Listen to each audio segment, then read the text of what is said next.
Kananga Yesu Yoleyo Nelakanga Ofana pembenya papa Okata makambo nangai. Comme le frère l'a dit que l'Iota c'est aussi l'Emmanuel. Emmanuel, Dieu qui est venu habiter avec nous. Notre thème c'est l'Iota, le grain de sénévé. Voilà, là vous avez compris que je viens vraiment d'expliquer l'Iota. Voilà, l'Iota c'est quelque chose de plus petit.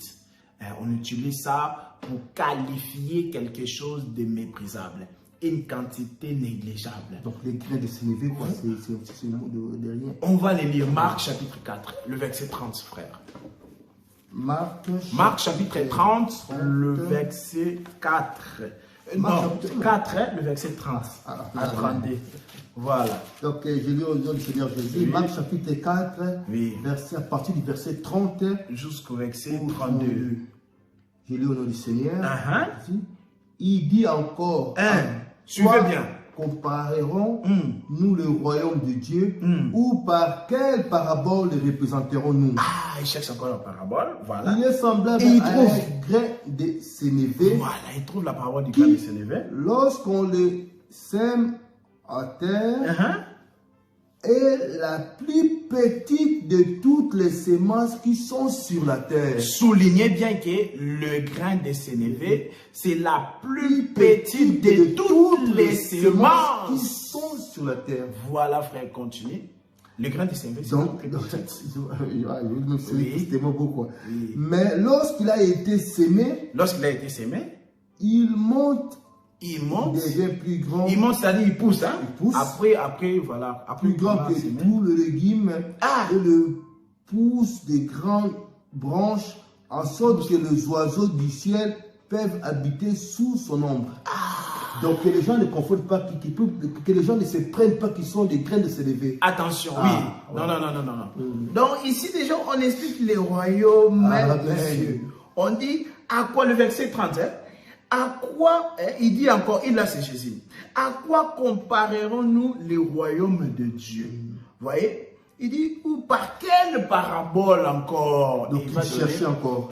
Il a donné dans la parabole, c'est le grain de sénévé. Amen. On dit, retenez ici le point clé et que le grain de sénévé, bien aimé, c'est la plus petite de toutes les semences. Et bien maintenant, lorsque ces grains-là est sémé à terre, maintenant, lorsqu'il va pousser le grain là, la Bible dit quoi? Mais lorsqu'il a été sémé, il monte, devient plus grand que tous les légumes. On va revenir sur les légumes. 32 quoi. Voilà, on va revenir sur le verset 32.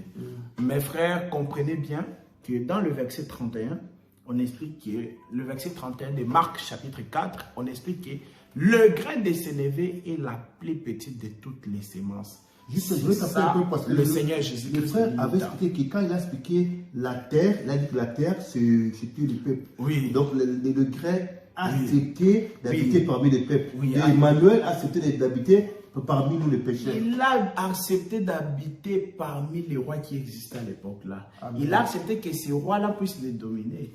Donc, ça fait partie de la terre. Oui. Amen. Oui. La terre, attention, la terre, ça peut parler de... La terre, d'ailleurs, c'est une femme. Ésaïe chapitre 62, le verset 4. On dit que la femme sera appelée une terre. Vous voyez, la femme, c'est la terre. Donc, ça parle de l'église. Mais la terre aussi, c'est carrément le monde. Merci, parce qu'au début, vous avez expliqué que vous avez parlé une partie de la terre en tant qu'une femme. Ok.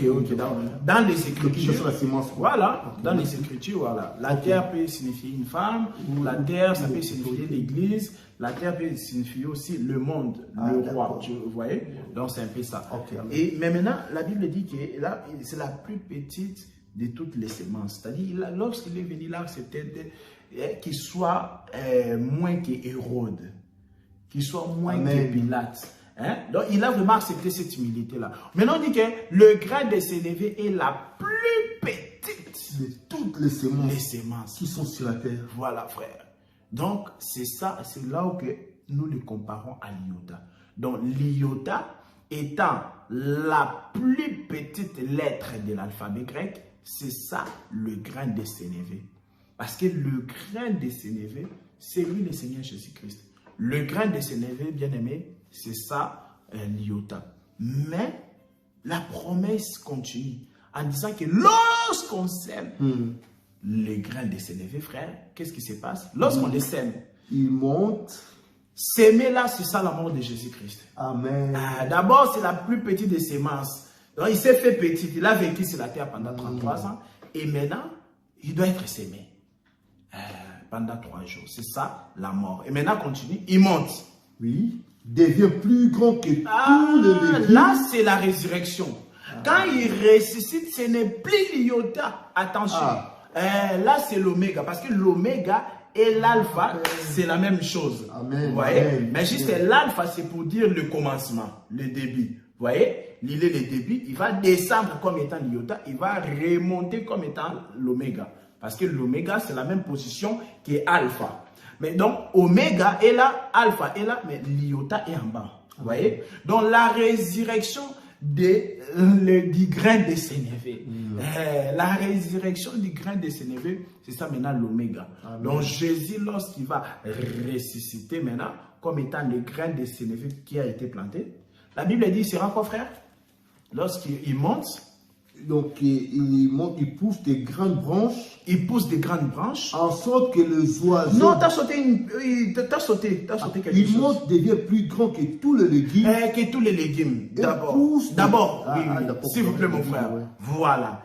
Il va pousser, il devient plus grand que des légumes, frère. Or, des légumes là sont comparés aussi aux prophètes, frère. Aux prophètes qui ont travaillé dans la même dispensation que Jésus. Les prophètes de la loi. Parce que lorsque aussi il est venu, il était aussi comme, il était prophète Jésus. Quand il s'est fait iota, donc quand il était le grain de sénévé là, c'était aussi un prophète, frère. Mais sauf qu'il va se distinguer maintenant. Lorsqu'il va ressusciter, c'est là qu'il va se distinguer de Aaron, de Moïse, de Habakkuk, de tous les prophètes qu'il avait précédés. Parce que lui, il a la promesse de monter. Moïse n'était pas monté après sa mort. Vous voyez? Moïse n'était pas monté après sa mort. Aaron n'était pas monté après sa mort. Mais Élie est monté. Oui, Élie est monté. Attention. Attention, Élie n'est pas au ciel. Oui, je sais, mais oui, mais attention, Élie est monté vivant. Élie n'a pas été sémé. Ici, je parle de monter, il faut d'abord être sémé. Donc, il faut d'abord être sémé. Aucun prophète qu'on a vu être sémé est monté. Non, il n'y en a pas, frère. Voilà pourquoi nous démontrons la divinité de Jésus matin, midi, soir. Nous démontrons la divinité de Jésus matin, midi, soir, qu'il est Dieu. Il y a beaucoup de preuves, frère. Donc, la Bible dit, il pousse, il devient plus grand que tous les légumes. Parce qu'avant, on pouvait les confondre. Quand il marchait sur les rues de Jérusalem, frère, on pouvait les confondre avec notre prophète. On pouvait dire, regarde celui-là, Jean-Baptiste, regarde même le jour-là, lorsque Jésus a posé la question à Pierre, qu'est-ce que les habitants de Césarée disent à mon sujet? Pierre va dire qu'ils disent que tu es Élie. Les uns disent que tu es Élie. Les autres disent que tu es Jean-Baptiste. Et l'autre disent que tu es Jérémie. Et tu as remarqué aussi, ces prophètes-là n'étaient pas mariés. Élie, Jérémie, Jean-Baptiste n'étaient pas aussi mariés. C'était aussi un bon témoignage. Mais c'était un témoignage de l'extérieur. C'est pourquoi Jésus va demander maintenant, et vous, les gens du dedans.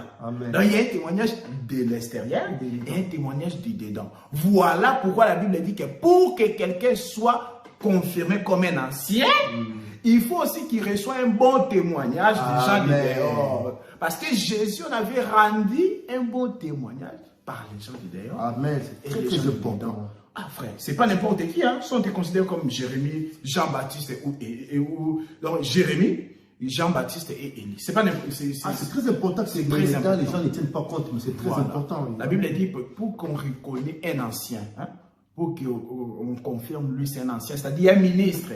Un ancien c'est un ministre de la parole. Donc il faut aussi qu'il reçoive un bon témoignage des gens des dehors. Il reçoit un bon témoignage des païens. Donc nous ne sommes pas là. Mais ici, nous sommes en train d'expliquer que lorsque les graines de sénévé montent, frère, vous voyez, il va donc dépasser les légumes. Les légumes là, c'est compatible. Tu voulais dire une chose? Non, ah, ok. Donc, les légumes, là, c'est comparé aux prophètes qui ont travaillé au même moment. Parce que Jésus a travaillé au même moment, au temps du matin. Il a travaillé dans les temps du matin. Or, en commençant par Moïse et tous les autres prophètes, ils avaient travaillé dans les temps du matin, frère. Voilà, donc ils étaient, comme on va dire, les collègues de Jésus. On va les dire comme ça, comme ses collègues. Donc, on pouvait les confondre quand il marchait sur les rues de Jérusalem. Et même lorsqu'il est mort, on pouvait les confondre, frère, avec tous ceux qui étaient morts. Et on a dit, ah, Moïse était mort comme ça, il est parti. Qui d'autre? Jean-Baptiste était mort, hein? Ah, voilà, il est parti. Mais lui, 3 jours après, frère, il monte. Vous voyez? C'est là maintenant, il pousse comme... Parce qu'au début, on pouvait les confondre avec les autres. Mais maintenant, quand il va monter, il devient plus grand que tous les légumes. C'est ça sa force, sa grandeur. Il dépasse tous les légumes parce que les autres légumes n'ont pas ressuscité, frère. Oui, les prophètes n'ont pas ressuscité, frère. Mais lui, il a ressuscité. Amen. Vous voyez? Donc, Jésus avait une onction supérieure. Ah, c'est ça, Hébreux chapitre 1, le verset 9. Oh Dieu, ton Dieu t'a diminué supérieur au-dessus de tes égaux. Amen. Les égaux, là, c'était des prophètes. Les égaux de Jésus. Les gens avec qui il a travaillé, c'était comme ses collègues, frères. Vous voyez? Donc, c'est très important. Mais maintenant, il pousse, il devient plus grand que tous les légumes. Vous voyez? Jésus, frère, Jésus, je m'aimerais exhorter un peu ici. Jésus est plus grand que tous les légumes. Déjà, il est plus grand que tous les prophètes de l'Ancienne Alliance. Et malheureusement, aujourd'hui aussi, il y a des légumes qui s'élèvent, des faux légumes, des faux prophètes qui s'élèvent aujourd'hui. Hein? Ayant aussi l'assurance aussi de se déclarer prophète des temps de la fin. Il y a un Américain, frère, vous le connaissez très bien. Il est mort aujourd'hui, il a laissé aussi sa doctrine. Hein? Et ses adeptes, hein? Ses partisans, en tout cas, prêchent des choses bizarres, frère. Il fait trop du mal. Prêchant la sémence de Satan, la sémence du serpent, au le serpent. Ève couché avec le serpent. Voilà, frère. Donc, ça sont des prédications très diaboliques. Parce que Dieu n'a pas dit ça. Amen. Vous voyez? Donc, on a vu aussi des faux légumes s'élever avec des faux enseignements comme la sémence du serpent. Vous voyez? Ils ont prêché qu'en disant aussi, eux aussi, ils sont aussi les prophètes majeurs du temps de la fin. Or, un prophète majeur du temps de la fin, ce n'est pas un slogan. On va te poser la question, où est-ce que tu as inauguré ton alliance? Vous voyez? Parce qu'un prophète majeur, c'est un prophète inaugurateur d'une alliance. Moïse était prophète majeur parce qu'il avait inauguré l'ancienne alliance. Jésus aussi, c'était le dernier prophète majeur parce qu'il avait inauguré, frère, la nouvelle alliance. Mais aujourd'hui, il y en a qui s'élèvent. On dit que quand Jésus l'a dit que voilà, je ne vous laisserai pas orphelin, mais je vous enverrai un autre. Ah, c'était Kimbam. Ils disent ça. D'autres, ils ont dit, ah non, c'était les prophètes d'une religion là. Vous voyez? Donc, tout ça, ce sont des distractions, ce sont des faux légumes. Tous ceux qui s'élèvent aujourd'hui, c'est déclarant prophète. Mais, ne répétant pas l'enseignement de Jésus. C'est un faux prophète. Un prophète aujourd'hui, par rapport à Ephésiens 4, doit répéter l'enseignement de Jésus. C'est-à-dire qu'il doit accepter l'enseignement de Jésus. Il doit aussi prêcher l'enseignement de Jésus. Amen. Donc, il est prophète sous Jésus, sous tutelle de Jésus. Comme les prophètes de l'Ancienne Alliance, de Jonas, tout ça, ils ont travaillé sous tutelle de Moïse. C'est-à-dire qu'ils s'y référaient sur la loi de Moïse. Ils ne pouvaient pas venir avec leurs pensées comme ça. Amen. Donc, de même aussi, un homme de Dieu aujourd'hui qui se dit prophète aujourd'hui, on doit voir qu'il a répété aussi l'enseignement de Jésus. Donc on doit voir que voilà, il reconnaît Jésus comme étant le prophète majeur. Lui, ce n'est pas un prophète majeur. Aujourd'hui, il y a plein de prophètes majeurs. Quand quelqu'un passe à la télé, sur les réseaux sociaux, se déclarant prophète majeur, comprenez que c'est un troubleur. Il est là simplement pour vous troubler, frère. Donc, la Bible dit que Jésus, lorsqu'il est ressuscité, lui, les grains de s'élever, il a poussé, il a dépassé tous les légumes. Vous voyez? Tous les légumes, là, c'était des prophètes. Mais il y a aussi des faux légumes, comme je dis, ce sont des faux prophètes qui sont là aujourd'hui, bien aimés. C'est déclarant aussi prophète majeur du temps de la fin, bien aimé. Tu ne dois pas suivre ces prophètes-là. D'abord, ce sont des faux légumes. Des vrais légumes, d'abord, on ne doit même pas les adorer. Mais toi, comment ça se fait? Tu adores les faux légumes. Ouais? Donc, il y a un problème. Mais maintenant, on dit que épouse des grandes branches, en sorte que, dans des grandes branches là, Oui. en sorte que les oiseaux Du du ciel ciel peuvent peuvent habiter habiter sous sous son son ombre. Mais maintenant, les grandes branches ici du légume, parce que devient plus grand que tous les autres légumes. Donc, c'est-à-dire les graines de sénévé qui avaient poussé, frère. Hein? Les graines de... Vous suivez, frère? Les graines de sénévé qui avaient poussé, la Bible a dit qu'il est dépassé, il a vraiment poussé. Il a dépassé tous les légumes. Vous voyez? Il est devenu plus grand, les légumes. Il a poussé aussi ses branches. Des grandes branches. En sorte que les oiseaux du ciel peuvent habiter sous son ombre. Voilà. Donc, quand on dit c'est en sorte que les oiseaux du ciel peuvent habiter sous son ombre, c'est juste parce qu'on veut expliquer ici, pousse des grandes branches. Ah, c'est-à-dire, on veut expliquer les grandes branches, frère. Donc, on a dit que les branches là sont tellement grandes. En sorte, vous voyez, voilà, que les oiseaux du ciel peuvent habiter. Mais ici, si on veut maintenant expliquer, parce que quand on dit les oiseaux du ciel, quand on a parlé de tout ça, c'était juste pour dire que pour montrer les grandes branches. Les branches, voilà. Le grain de sénévé, lorsqu'il pousse, il monte, tout ça bien aimé, il est plus grand que tous les légumes et aussi il pousse des grandes branches. Frère, les grandes branches que le grain de sénévé a poussé, frère, ce sont des chrétiens. Parce que Jésus a dit dans Jean chapitre 15, frère, que je suis le cep et vous êtes les sarments. Donc le cep, c'est le tronc en fait d'un arbre. Vous voyez? Voilà. Mais maintenant, il faut savoir que les sarments ne peuvent pas tenir sans le cep. Amen. Voilà. Voilà pourquoi il a dit à la suite de ce chapitre-là, de Jean chapitre 15, il a dit que sans moi, vous ne pouvez rien. Amen. Voilà. Il y a des doctrines aujourd'hui, frère. Je vis trop ces versets-là. Voilà. Je vis, il y a des gens qui disaient qu'aujourd'hui, avec ta puissance des chrétiens, tu peux seulement chasser les démons, tu ne peux même pas dire au nom de Jésus. J'ai vu de telles vidéos. Frère bien-aimé, tu es en train de te tromper. Nous, en réalité, nous n'avons pas la force sans le Seigneur Jésus-Christ. Il a dit que sans moi, vous ne pouvez rien. Vous voyez? Donc, pour que les sarments puissent se tenir, pour que les sarments puissent évoluer, puissent devenir grandes, c'est-à-dire les branches, hein, pour que les branches puissent devenir grandes, c'est grâce d'abord au cep. C'est grâce à la résurrection du grain de sénévé, frère. Donc, il est devenu grand. Donc, nous, aujourd'hui, frère, nous sommes très grands. Les démons nous voient très grands. Peut-être toi, tu ne connais pas ton identité, frère. Mais lorsque les démons nous regardent, frère, on est tellement grands. Donc, on dira que non, tous les prophètes avant n'étaient pas grands. Avant la résurrection des grains de sénévé. Tous les prophètes n'étaient pas grands. Attention. Non, ils n'étaient pas grands, quoi. Ils n'étaient pas grands. Oui. Par rapport à nous. Oui. Attention, les prophètes ici sont comparés aux légumes. Ils ne sont pas comparés aux branches. Ah, d'accord. Oui, ils sont, en fait, ici, les branches, on ne Parce peut pas vraiment faire la comparaison. Il explique que donc lui, il était élevé, donc il a poussé plus grand. Parce qu'ici, en fait, ici, il a essayé un peu de faire une différence. Oui, donc, regarde. par rapport aux autres, quoi. Regarde, comment on peut l'expliquer? Il faut comprendre. Parce que, excusez-moi, il devient plus grand que tous les légumes. Donc, il y avait certains légumes. Oui, il y avait certains légumes qui avaient aussi leurs branches. Oui. Mais leurs branches là n'étaient pas grandes comme les branches du grain de sénévé. Donc, lui est devenu plus grand que tous ces légumes-là. Oui, il est devenu plus grand. Tous, Donc, c'est-à-dire qu'il y avait des légumes qui avaient aussi des branches. Mais lui, les légumes là, frère, c'était des prophètes. Oui. Mais maintenant, leurs branches, c'est quoi? C'est ce que la prédication des prophètes avait produit, frère. Oh, d'accord, amen. Oui. Donc la prédication des prophètes avait produit quelque chose. Oui. Voilà. Or, la prédication des prophètes n'a pas produit la vie. Amen.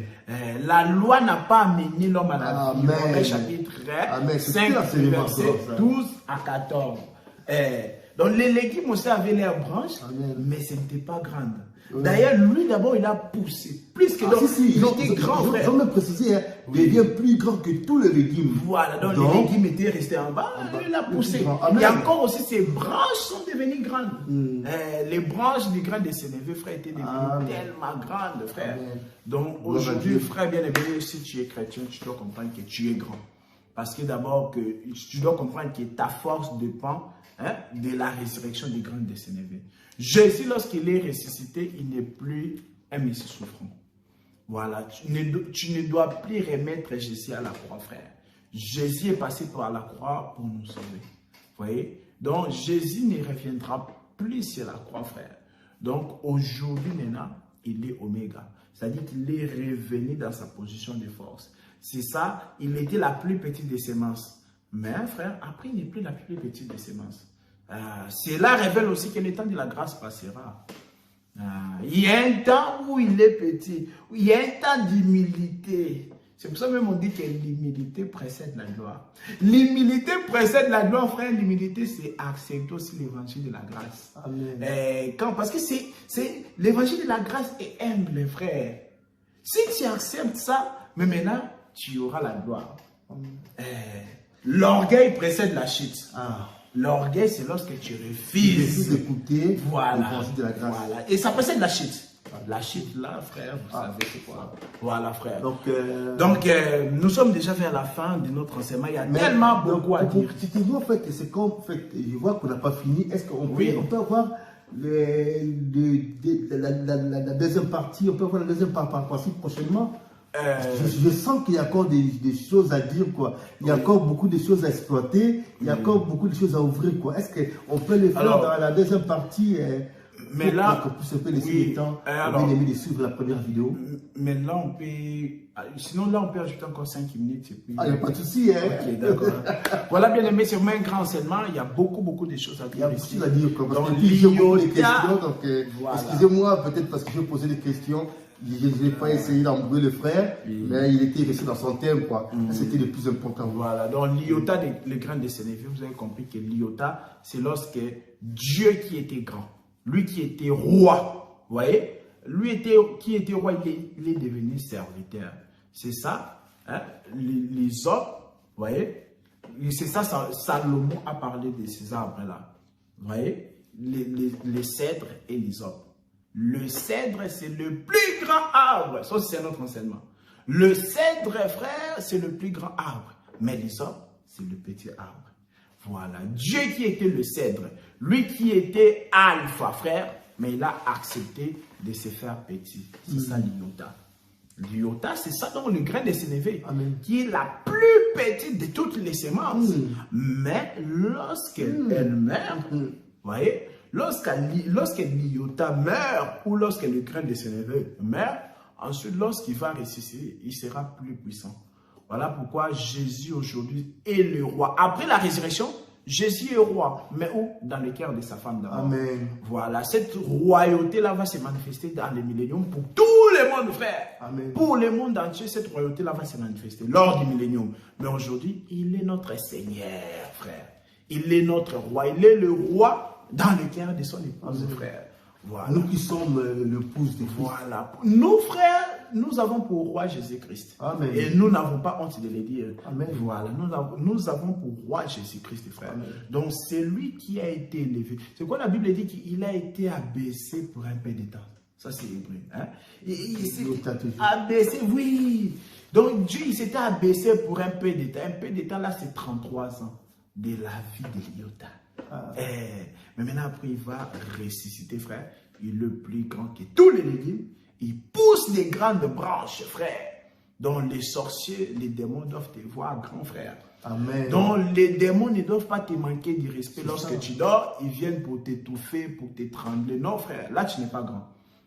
Tu dois être grand. Et pour être grand, là, cela ne dépend pas de toi. Amen. Cela dépend que si tu es en fait les branches du grain de sénévé qui était ressuscité, frère. Très important ces détails. Donc Jésus-Christ, c'est lui l'iota. Alors, on va lire une autre écriture. Il y a tellement beaucoup de choses à dire ici. On prend aussi... Alors, on prend d'abord Luc, ensuite on va finir avec Apocalypse. Luc chapitre 16, le verset 19 à 21. Luc chapitre 16, je lis à partir du verset 19 à 21. Oui, suivez attentivement. Oui. Il y avait un homme riche qui était vêtu de pourpre et de fin lin et qui chaque jour menait joyeuse et brillante vie. Oui.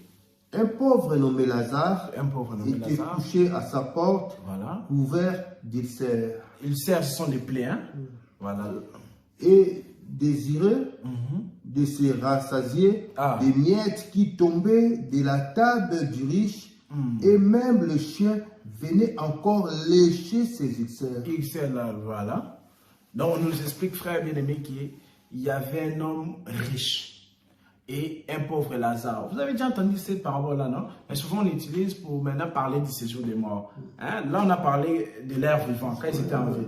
Mais souvent, les gens ici, quand ils prennent ça, c'est juste pour expliquer le séjour des morts, que voilà, que le pauvre Lazare était parti dans les seins d'Abraham et que l'homme riche était parti dans les lieux des tourments, les mauvais séjours des morts. Mais ici, nous, on parle de l'air vivant, quand ils étaient encore en vie. La Bible dit qu'il y avait un homme nommé Lazare. Lazare, le pauvre Lazare, lui, il était pauvre. Qu'est-ce qu'il faisait? Il se contentait des miettes qui tombaient de la table de l'homme riche. C'est-à-dire que lorsque l'homme riche mangeait, frère, il mange. Après, il va jeter les miettes. Et le pauvre Lazare vient, il prend ça, frère. Et aussi, le pauvre Lazare avait des plaies, frère. Hein? Reprends ça. Le verset 20.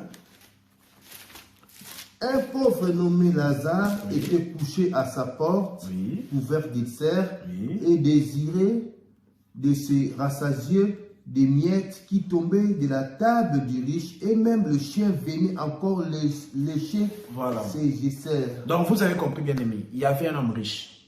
Quand il mangeait, il jetait maintenant les miettes, et le pauvre Lazare venait récupérer ces miettes-là pour qu'il puisse manger. Mais maintenant, les miettes, hein? Les miettes, c'est quelque chose de méprisable. Les miettes, frère, c'est l'iota. Le pauvre Lazare ici, c'est Jésus. Lui qui a trouvé d'où ce qui était amer. Ce qui était amer, je parle ici, je vois aussi la croix. Ce qui était amer, mais il a trouvé d'où, parce qu'il a accepté cela. Vous voyez? Donc, les miettes, c'est quelque chose de honteux, frère. Tu ne peux pas manger les miettes, frère.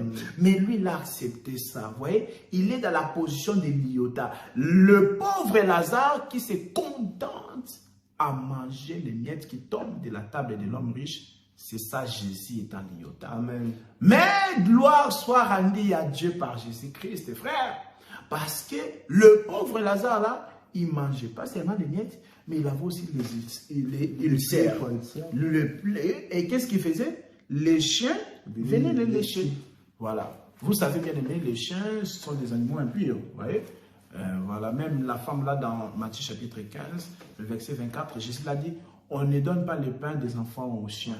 Voilà, et là, la Bible dit que même les chiens mangent les miettes qui tombent de la table du maître. Vous voyez? Donc, les chiens, ce sont des animaux impurs, frère. Donc, les chiens dans les Écritures sont des animaux impurs. Or, nous aussi, les nations, autrefois, nous étions considérés comme des animaux impurs. Et maintenant, nous venons aussi trouver plaisir en léchant. En léchant, frère, les plaies de Lazare, le pauvre Lazare. Donc, le pauvre Lazare, je vous ai dit, c'est Jésus-Christ. Lui qui a trouvé d'où ce qui était amer. Lui qui a préféré, lui qui s'est contenté, bien-aimé, à manger les miettes qui tombaient de la table de l'homme riche. L'homme riche ici, je ne l'ai pas expliqué, l'homme riche ici représente Dieu, représente aussi Israël. Parce qu'Israël mangeait la nourriture de l'homme riche. Vous voyez? Donc c'est la loi. La loi, c'était la nourriture d'Israël. La loi, c'était la nourriture d'Israël. Hein? Voilà, la loi, les prophètes et les psaumes. Donc la loi, les prophètes et les psaumes, c'était d'abord la nourriture de Dieu. Mais il a donné ça à Israël. Donc, Israël mangeait la nourriture de l'homme riche. Amen. Donc, l'homme riche, là, on peut voir ça comme étant Dieu. Lui qui a donné les miettes au pauvre Lazare. Les miettes de la loi. C'est ça, Matthieu chapitre 5, verset 18, qu'on appelle ça un seul trait de la lettre de la loi. L'iota de la loi. Matthieu 5, 18, on appelle ça l'iota de la loi. L'iota de la nourriture de l'homme riche, c'était les miettes. Je répète, l'iota de la nourriture de l'homme riche, c'était les miettes. Je vois aussi la dîme par là. Comment ça, la dîme? Non, tu vois, La petite. La petite là. Non, attention ici. Attention, la dîme, c'est un autre sujet. Parce que j'ai remarqué, non? Donc, tu as dit que non, des repas, des miettes là. Oui, bon, après, ça on le peut. petit, là. Oui, bon, ça on peut expliquer ça, genre, si on veut dire maintenant, hein, le résumé de la loi, parce que c'est vrai qu'un jour, les Juifs ont demandé un peu le résumé de la loi. Hein? Et Jésus les a dit que le résumé de la loi, tu aimeras Dieu, hein? Tu aimeras Dieu de tout ton cœur et tu aimeras aussi ton prochain comme toi-même. Donc, c'était l'amour. Vous voyez, le résumé des 10 commandements. Or, l'amour aussi, c'est Jésus. Donc, en quelque sorte, les résumés ou la dîme des 10 commandements, c'est l'amour. Vous voyez, oui, on peut aussi voir la dîme là. Oui, mais ça, on va tellement, voilà, il y a tellement beaucoup de choses. Il y a tellement beaucoup de choses. On peut rester pendant des heures ici avec le frère. Parce que là, je suis de voir des choses que quand il est en train de décortiquer les Écritures, j'essaie de voir quelque chose. Quoi. On peut continuer, mon frère. Voilà, frère. Bon, nous allons faire rapidement. Apocalypse chapitre 10, le verset 7. Ensuite, on prendra aussi Apocalypse 11, le verset 15. Donc, Apocalypse chapitre 10, le verset 7. Je lis au nom du Seigneur Jésus. Apocalypse chapitre 10, verset 7. Oui, frère. Mais, suivez. Qu'au jour de la voix du 7e ange, quand il sonnerait de la trompette, les mystères de Dieu s'accompliraient comme il a annoncé à ses serviteurs le prophète. Ok, donc Dieu avait annoncé à ses serviteurs les prophètes qu'au jour du 7e trompette, parce que bon, on a évoqué tellement beaucoup de choses, hein. Ouais, on n'est pas en train de parler sur les trompettes ici, hein. Mais comprenez seulement que la Bible dit que ce qui fait peur, Dieu avait annoncé. Chaque mot c'est un enseignement. Donc Dieu avait dit à ses serviteurs les prophètes qu'au jour du 7e trompette, frère, le mystère, est-ce qu'on dit c'est pluriel ou singulier? Il y a S ou pas? Le mystère. Ah, non. On a dit quoi? Le mystère. Lis bien, frère. Mais qu'au jour de la voix du 7e ange, quand il sonnerait de la trompette, au singulier, le mystère, s'il vous plaît, le mystère de Dieu s'accomplirait, frère. Donc, il y a le mystère de Dieu au singulier. Or, dans le mystère de Dieu, on a deux parties, frère. Vous voyez? On a des choses dans le mystère de Dieu. Le mystère de Dieu, on ne va pas les lire, sinon on va perdre du temps. Colossiens chapitre 1, le verset 26, on nous dit que Christ est le mystère caché de Dieu. Vous voyez? Donc, le mystère de Dieu, c'est Christ. Or, dans Christ, il y a des choses. Il y a les prophéties. Parce que les prophètes ont annoncé ça, ils ont dit d'Apocalypse. Donc, dans Christ, il y a les prophéties sur les messies souffrants. C'est ça l'iota. Donc, voilà. Dans Christ, il y a l'iota de la loi. Parce que dans la loi avait prophétisé sur les souffrances et sur la gloire de Jésus. C'est ça aussi 1 Pierre chapitre 1, le verset 10 à 11. Vous voyez? Donc, les prophètes de l'Ancienne Alliance, donc, leur vie attestait soit les souffrances, soit la gloire de Jésus. C'est ça, le mystère de Dieu. Donc, le mystère de Dieu, frère, on peut déjà les voir dans la vie des prophètes de l'Ancienne Alliance. Mais sauf que c'était l'ombre. Il fallait que le propriétaire maintenant puisse le mettre comme ça en valeur. Voyez-vous ces choses? Donc, les prophètes, quand il dit ça, il a annoncé à ses serviteurs les prophètes. Oui, parce que les prophètes, en réalité, ont prêché le mystère de Dieu. Les prophètes ont prêché le mystère de Dieu. Dans le mystère de Dieu, on a les prophéties concernant le Messie souffrant et les prophéties concernant aussi le Messie glorieux. Voilà pourquoi lorsque vous allez observer, frères bien-aimés, la vie des prophètes de l'Ancienne Alliance, qu'est-ce qui se passe? Vous allez remarquer que la gloire, la souffrance, la souffrance, la gloire. La gloire, la souffrance. Ouais. Quand vous regardez par exemple les Salomon, sur le trône, il présente quoi? Il manifeste quoi? La gloire de Jésus-Christ. 1 Pierre chapitre 1, le verset 10 à 11, on nous dit que les prophètes attestaient d'avance deux choses. Soit les souffrances, soit la gloire. Voilà, c'est ça, j'ai paraphrasé. voyez, les prophètes attestaient deux choses, soit les souffrances, soit la gloire de Dieu. Donc, c'était soit la gloire des Christ, donc c'était ça le mystère de Dieu. Lorsque vous voyez Job malade, frère, attention, lorsque Job est malade, Job est l'iota. Dans la souffrance, c'est l'iota. Oui, voilà pourquoi Job, lorsqu'il était malade, il a parlé même du ver de terre. Amen. Il a dit que l'homme est un ver de terre et le fils de l'homme est un vermisseau. On ferme la parenthèse. Vous voyez? Donc, le ver de terre, c'est quelque chose qu'on néglige, frère.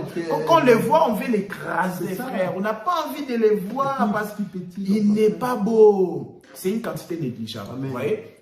Job, lorsqu'il est malade, il est l'iota, frère. C'est-à-dire le Christ est souffrant. Mais lorsque Dieu va les restituer, c'est pourquoi Dieu devait seulement restituer Job. Job ne pouvait pas mourir avec cette maladie-là, frère. Vous voyez? Job ne pouvait pas mourir. Sinon, Christ n'allait pas ressusciter, frère. Job, quand bien même il était gravement malade, frère.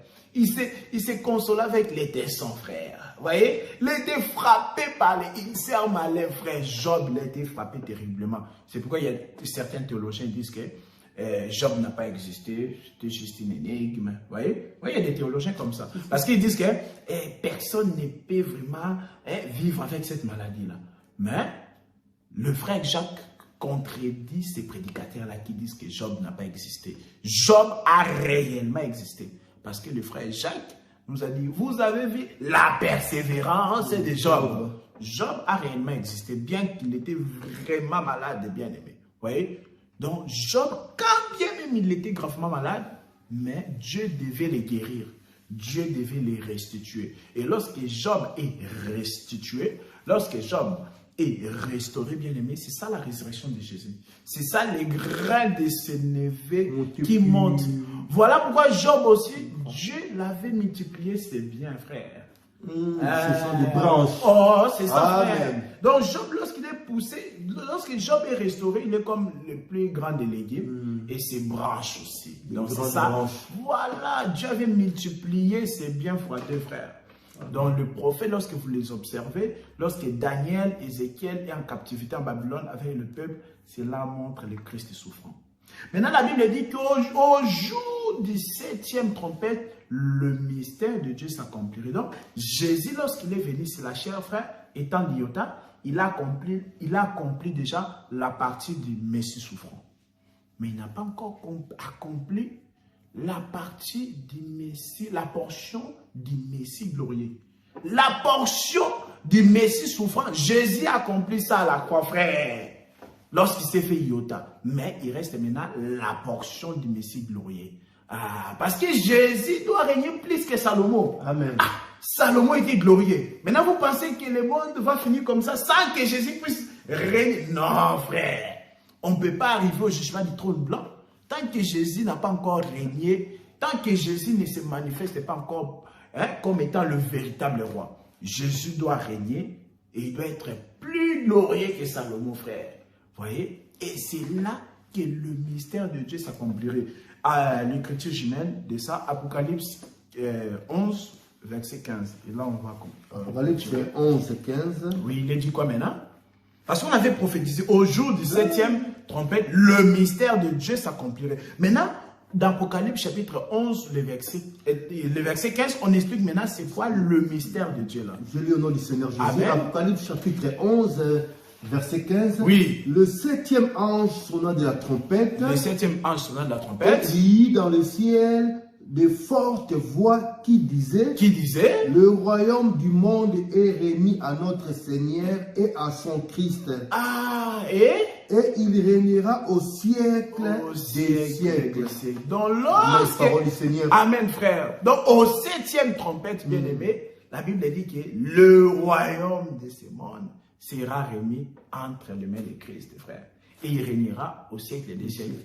Donc le 7e trompette ne s'est pas encore accompli. Un prophète américain dit que c'est lui le 7e ange qui avait sonné la 7e trompette. On lui a posé la question. Est-ce que tu as compris réellement c'est quoi la 7e trompette? Parce qu'Apocalypse 11 ou 15 qui l'explique, on dit que lorsqu'on sonnera la 7e trompette, frère, Il faut que le royaume, parce que le royaume est entre les mains du diable. Un Jean nous dit que n'aimez pas ce monde, Satan, et c'est Satan, ce monde est sous l'emprise de Satan. Dans le livre 4 aussi. Voilà. Dans le monde, voilà, le monde est sous la domination de Satan, frère. C'est Satan qui les dirige et tout ça, frère. Mais au jour du 7e trompette, le royaume, tous les royaumes de la terre sera remis à Christ. C'est-à-dire que tout le monde va reconnaître qu'en réalité, c'est Jésus qui est le puissant. Amen. Voilà pourquoi Satan sera lié, frère. Amen. Et Agé chapitre 2, même le verset 5 à 8, on nous dit que l'or et l'argent lui reviendra. L'or, c'est la divinité. L'or, c'est la divinité et l'argent nous parle du rachat, de la rédemption. Donc, le 7e trompette nous parle du millénium. C'est là que Jésus va accomplir le mystère de Dieu. Parce que jusqu'aujourd'hui, le mystère de Dieu n'est pas encore accompli. Amen. Donc, il y a une portion qui s'est accomplie, la portion du Messie souffrant, c'est ça l'iota. Mais il manque une deuxième portion du mystère de Dieu. Et c'est ça, voilà. Donc, la deuxième portion du mystère, dans le mystère de Dieu, il n'y a qu'un seul mystère. Le au singulier. Le mystère de Dieu a deux portions, frère. La première portion, c'est le Messie souffrant. Ça, cette partie-là est déjà, cette portion-là est déjà traitée. Vous voyez? Cette portion-là, c'est déjà accompli. Mais maintenant, il manque la deuxième portion. C'est là, donc, ça sera le millénium. Donc, au jour du 7e trompette, c'est-à-dire le début du millénium, c'est là maintenant le mystère de Dieu va s'accomplir. Donc, c'est pourquoi Ecclésiaste 3,15 nous l'avait dit que ce qui a été, c'est ce qui sera. Donc, pour voir le millénium, Dieu a montré cela même dans l'Ancienne Alliance. Dans la vie des prophètes, il y avait des prophètes qui souffraient, il y en avait d'autres qui étaient glorieux, frère. Vous voyez? Donc, là, Dieu a enseigné déjà le mystère de Christ dans la vie des prophètes. Amen. Mais seulement, vraiment, le propriétaire devait les manifester. Donc, il a manifesté la première portion comme étant le Job qui souffrait. Vous voyez? Le Job souffrant. C'est ça la première venue de Jésus. Mais sa deuxième venue, quand il va venir accomplir la portion du Messie glorieux, donc c'est là maintenant Job qui est restitué. Que le Seigneur vous bénisse, bien-aimés frères et sœurs. Vous étiez vraiment nombreux à nous suivre. Que le Seigneur vous bénisse. Donc, c'était bien votre frère Roland Kalonji avec le thème l'iota, le grain de Sénévé. Mais frère, on avoir de conclure parce qu'il vous avez dit sa deuxième venue. Oui. Ce n'est pas sa troisième venue. Parce non, que la deuxième venue, ce n'est pas au moment du Saint-Esprit. Attention, attention. Quand je parle aussi de deux venues, c'est par rapport à Jésus physique. Voilà. Il fallait le préciser. Oui, c'est bien. Voilà. Moi, je veux toujours la précision, frère. Oui, voilà. Parce que je sais qu'il il avait promis à ses disciples qu'il la venue, la venue du Saint-Esprit, c'est toujours Jésus. Oui, mais attention, mais on ne peut pas compter ça comme étant la deuxième venue, comme on veut parler des deux venues de Jésus sur la terre. Voyez, par rapport à la prophétie. Oui, parce que quand il est venu comme étant le Saint-Esprit, il n'est pas physiquement comme ça. D'accord. C'est par rapport à ça. Donc les deux venues de Jésus, c'est par rapport vraiment selon la chair. Donc je dirais que bon, parce que quand il va venir, il sera un roi physique, c'est-à-dire qu'il sera un roi, le roi des rois. C'est lui qui va gouverner le monde entier. Aujourd'hui, il est le roi, comme je l'ai dit tout à l'heure, dans le cœur de son épouse. Il est le Saint-Esprit. Il est aussi roi, mais pas chez tout le monde. Seulement dans les cœurs des croyants. Ça c'est vrai. Ça c'est une très bonne précision, frère. Ça c'est vrai, oui. Donc c'était ça en tout cas, l'iota, le grain de Sénévé. Que le Seigneur vous bénisse. C'était bien votre frère Roland Kalonji. J'espère que vous avez aimé. Merci merci beaucoup le frère Roland Kalonji. Le frère m'a transpiré, donc c'était chaud vraiment. J'espère que vous allez aimer cet enseignement. On va essayer de voir si on peut le mettre en deux parties. Oui. Parce que comme c'est long et puis c'est vraiment intéressant. On peut même continuer parce qu'il y a des questions qui sortent, qui questionnent. Donc il y a pas mal de questions quand même. On va s'arrêter là parce que le frère vraiment il doit se reposer. Et comme je vous dis souvent que non, si vous avez des questions à poser, ne tardez pas, n'ayez pas honte, ne traînez pas les pieds, envoyez-nous des messages, faites des commentaires dans nos vidéos. Donc, sous nos vidéos comme ça, je vais contacter les frères pour que les frères répondent à toutes vos questions. Parce que j'aime beaucoup les frères. Au moins, les frères répondent. Parce qu'il y a beaucoup de frères qui ne répondent pas dans cet évangile. Mais les frères est toujours disponible par la grâce de Dieu. Il va essayer de vous répondre. Il va vous apporter la lumière de vos questions. Et donc, ne vous inquiétez pas, quoi. Et puis, donc, frère, je crois prochainement encore, nous allons encore toucher notre thème. Et surtout, bonne soirée à tous. Merci de nous avoir suivis. Et que le Seigneur bénisse vos familles, que le Seigneur bénisse vos maisons. Nous saluons tous les enfants de Dieu. Nous saluons le ministre, docteur Roger Bouleli, docteur Roger, donc, notre docteur Adela Ndaye. Ils sont tellement nombreux. Ah oui, ils sont nombreux, quoi. Et tout le nouveau ministre, hein, le ministre Gauthier Koumou, le ministre Kachama, Edimo Kachama, le ministre Timante, qui est le pasteur, donc tous les bien-aimés qui travaillent dans l'Assemblée en Belgique et puis à Paris, et toutes nos sœurs qui sont partout dans le monde, tous ceux qui nous suivent en Afrique, aux États-Unis, en Europe, comme les frères avaient dit au commencement, au début. Donc nous saluons tout le monde et tous les frères, n'oubliez pas aussi, il y aura de nouveaux élus aussi qui viendront. Amen, amen. Donc ils sont là déjà, ils ont tenté d'écouter le son de la trompette. Donc que le Seigneur vous bénisse. Amen. Bonne soirée à tous.